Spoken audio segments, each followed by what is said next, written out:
All right, this is your beginner's guide to creating your first Google Ads campaign. So let's get started. My name's Adam. I'm the owner of Paracore. We're a pay-per-click lead generation agency in Phoenix, Arizona. Contact information is below if you're interested in getting some help on your Google Ads, Facebook ads, or any sort of pay-per-click ads. So today we're going to be talking about Google Ads, and this is the beginner's guide to setting up your first campaign. I have another video, which I'll link to just right here or here, somewhere up here, that will take you to setting up your ad account. If you haven't set up an ad account already, very easy to do. Click that link and you can set up your ad account. This is a screen we come to after we've set up the ad account.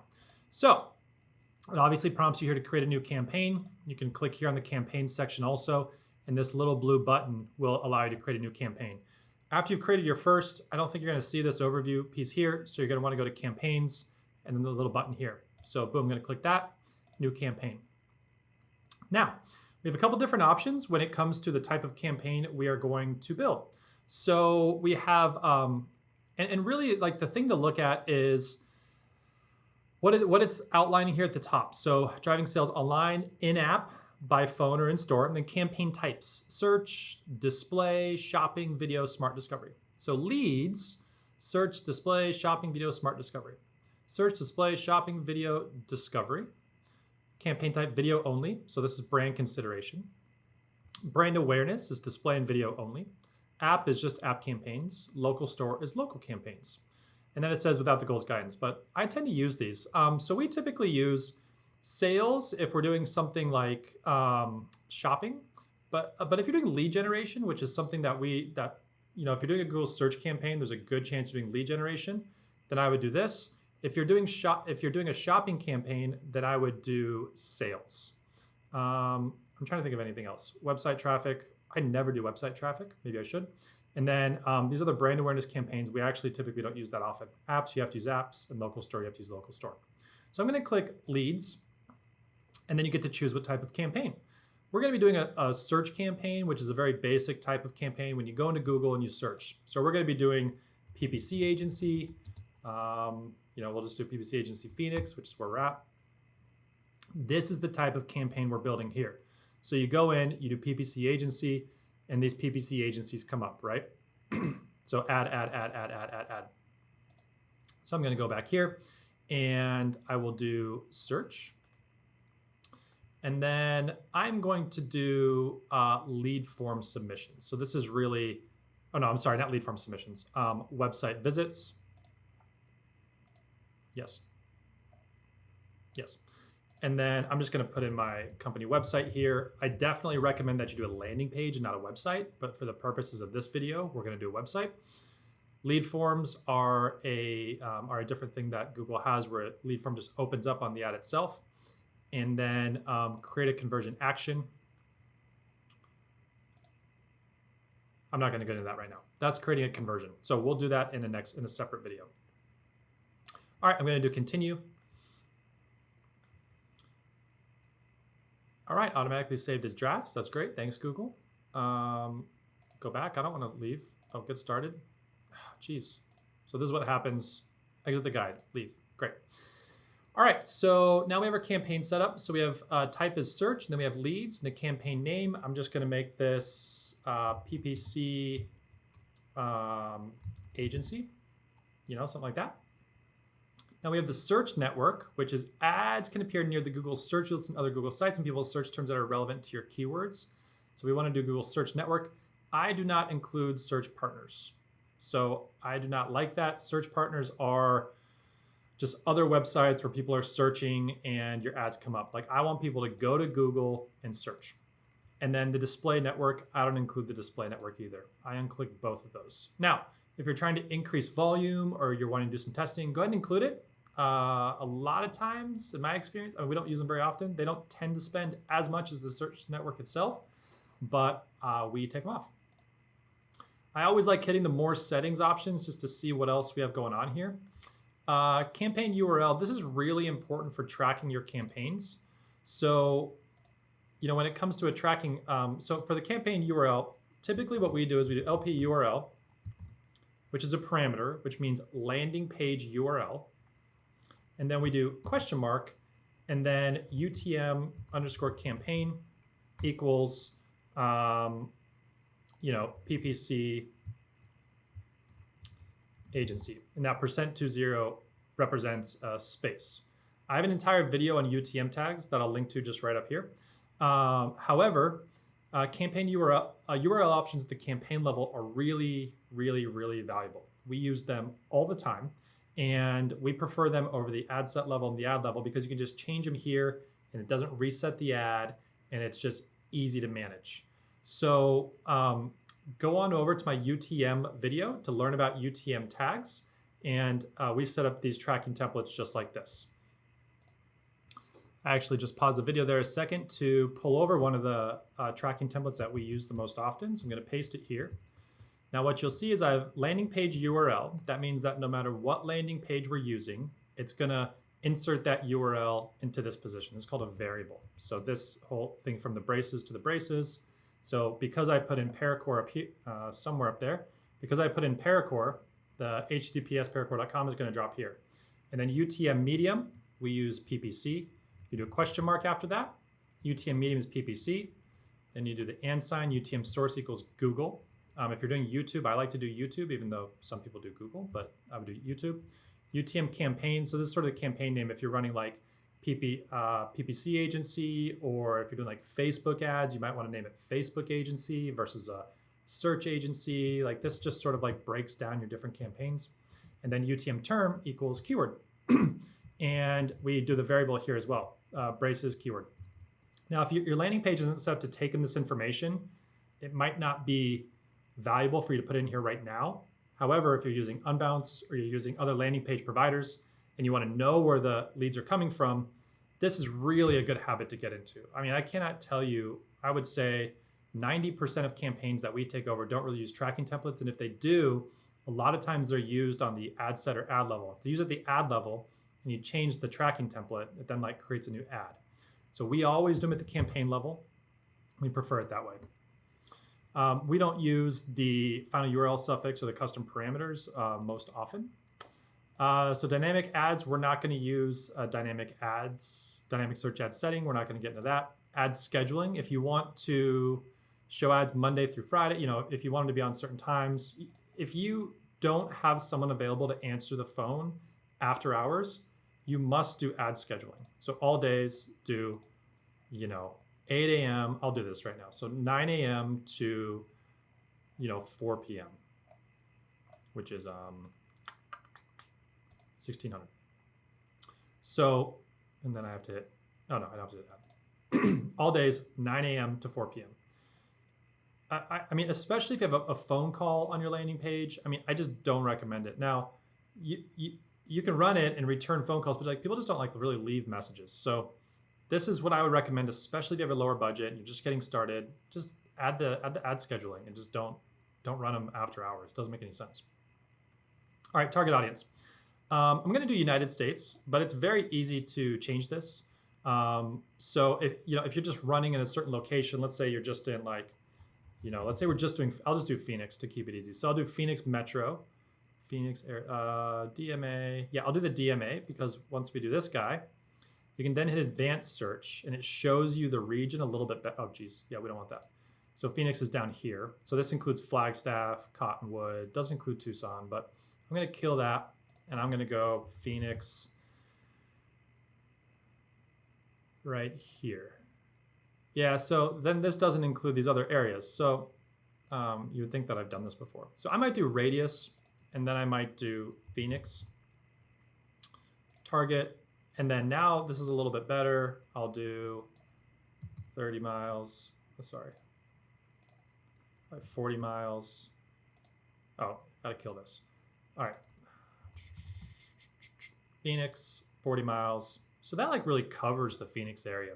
Doesn't get down to Gila Bend, covers Chandler, covers Maricopa. You know, you can maybe say you want this to be 30 miles. Target, and then I'll kill the 40 mile. So we can do that as our target. So that's really the Phoenix metro area, excludes a little bit of outline, excludes some of the outlying areas. Don't do all countries and territories. You can do these two if you really are targeting these two areas. But I like to do zip codes, I like to do cities, I like to do radius, just kind of like patchwork it together if you need to. And then, you know, like I said, like if we want to do Flagstaff, we can do Flagstaff. And then we can target that. And now I have Flagstaff and I also have Phoenix. So I have 2 different areas that I'm targeting, something like that. Now, one thing that's really important is that I think this is really important. It sort of depends on what your service is, but this targeting down here, location options. Do you want to target people that have a presence or interest in your location? So that means that are people that are regularly in, or have shown interest in, and that's the really key piece there, who've shown interest in, which is really rough. I mean, if someone in California is showing interest in Phoenix because they're going on vacation there and they're searching for different types of whatever there, you may not want them. Now, you may want them, so just know that that's possible.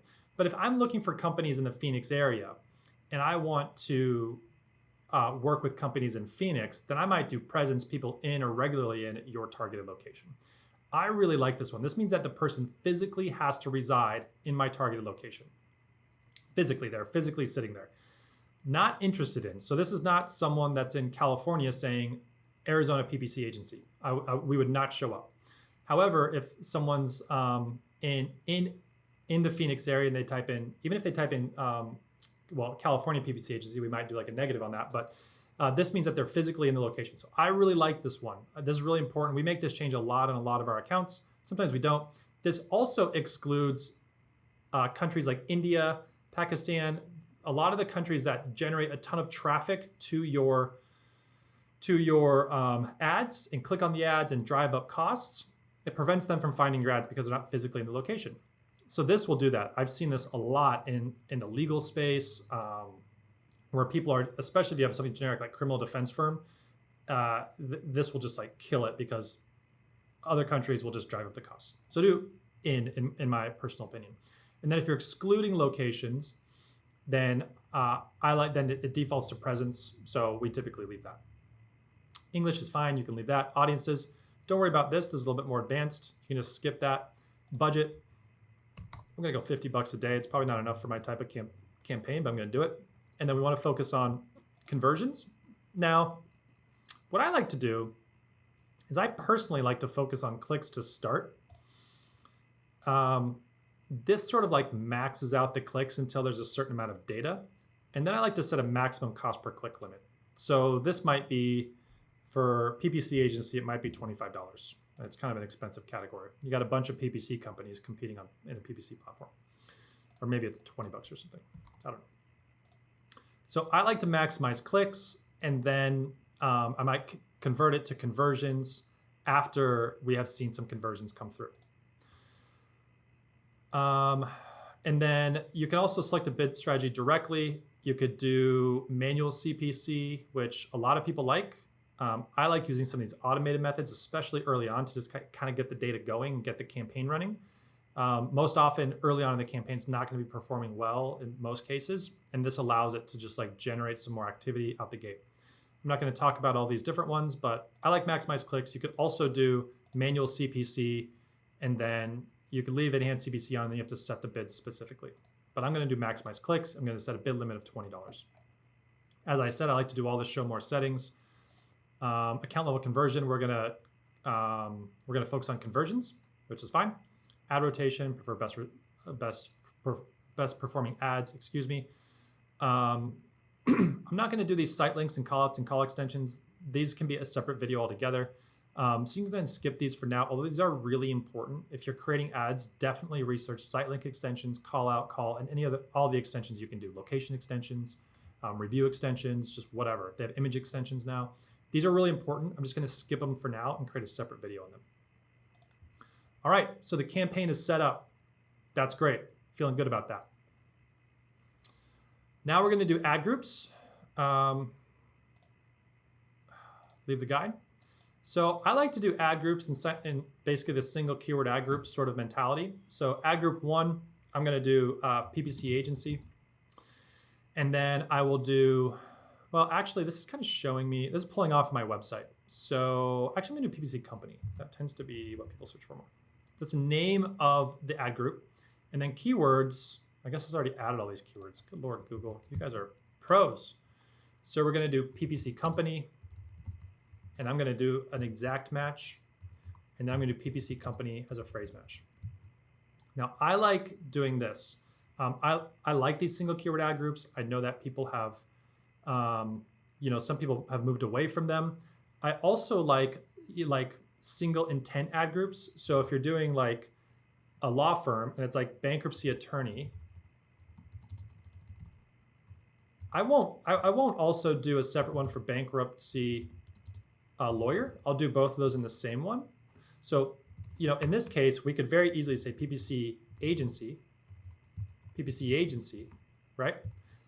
And then in a separate ad group, we might have, Facebook ads company. And so that ad group would be Facebook ads. And I'll actually just do that in the next one. So we're creating an ad group here, and these are the keywords. Great. So I'm going to do another ad group. Actually, I'll do Google ads because we're doing Google. So exact match is Google ads company. And I'm going to do a separate video on what these brackets mean, and then the quotes, and then Google ads agency, and then Google ads agency. Okay, so great. But watch that other video that we have on these keywords, because you want to be very careful about Google ads agency with nothing on either end.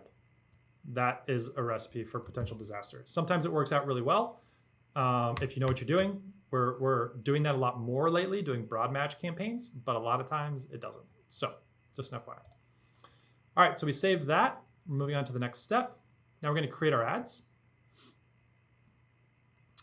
All right, so we have paracore.com. You might want to do display path here. So it could be, PPC company. And what you'll see is this changing down here at the bottom, PPC company. So just kind of supports your keywords a little bit better, right? And I'm not going to spend an incredible amount of time on the ad copywriting itself, but PPC management agency, sure, let's roll with it. What are my keywords? Google ads company. Oh, ad group Google ads. So this is Google. Oh yeah. So right here it says ad group Google ads. These are the keywords. So I actually don't want. So right here I actually want Google ads, and then so I would do Google ads agency, and this is a responsive ad, and I do like responsive ads. We have seen really solid performance from responsive ads. So this is basically saying these are our keywords: Google ads agency, Google ads company. And it's saying, hey, for optimal performance, include the keywords that you selected in your headlines. So, all right. I don't mind that. But you want to put a little bit more of a value proposition in here, top rated Google ads agency, right? Low priced Google ads management company. Okay, so whatever your value proposition is, drop it in here. They're only 30 characters long, and you can do 8 or 10. I really like these responsive ads, and we do a lot of different headlines, and I love them. And then you have your description, so you can see these here. You can kind of cycle through them, and it's telling you hey, put in more headlines. You have the keywords in, make your headlines more unique, make your descriptions more unique. So this is now the description. So same sort of thing. You have 3 different options, and it shows up right here on the bottom. So Paracore PPC agency managing specialist, free account audit, or whatever. I don't think you need an exclamation point. Data-driven PPC services for data-driven agencies, right? And I tend to like to make these a little bit longer, but these are the examples here. So complete these, add in your descriptions, make them really, make them compelling, bring in your keywords, talk about your value proposition. It's great. Add URL options. So this is what I was talking about with the tracking template. We don't typically do it at the ad level. This is the ad level. We typically do it at the campaign level.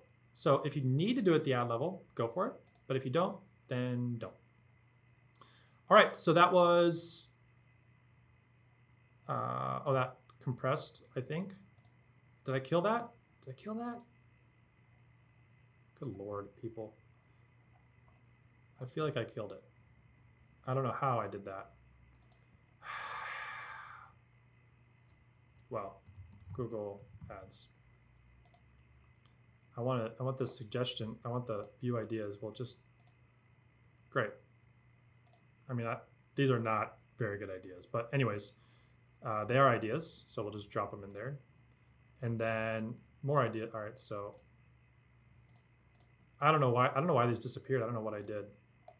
Probably rewind the video. But anyways, so spend a little time writing a compelling headline. This is what's going to encourage people to click through your ad and then actually view your landing page. Then write a description. And then, oh, did I hit cancel? I probably hit cancel. I probably hit this cancel button. Done. So now this ad is done. Now we're going to go into this ad. Going to go more ideas. I'm just not going to spend time writing it, but you're going to want to spend more time on this, a lot more time on this. You might want to do PPC agency here. And then we'll just do view ideas. And we'll just drop these in. You're going to want to spend time on these, then do done. So that's what happened, I'm sure. If you want to create more ads here, you can. With responsive ads, they do, I mean, you have so many different variations, but you can create 2 or 3 ads for sure. You could also do 1 with the responsive, in my opinion, because it has so many different variations anyway. So we're going to do save and continue. And this is basically going to wrap up our campaign. I said it's saying that you want to have ad extensions. I agree with that. We're just not going to do it in this video. We're going to have another video for that. And then we're going to do publish. Now your ad campaign is going to go into review. On the left-hand side here, you can see the campaign. Then you can go over to ad groups. You can see the 2 ad groups that we created, PPC Company, Google Ads. If I click into here, it's going to show us the keywords. You can see the brackets and the phrases like we had talked about. And I can click over here on Google Ads, same thing. And then if we go over to ads, now we're going to see our ad here. Now it doesn't show you all the different variations, but if I hit edit, then it's going to show me this information here. Then if I do save ad, it'll save it and it will create a new ad actually and kill this one.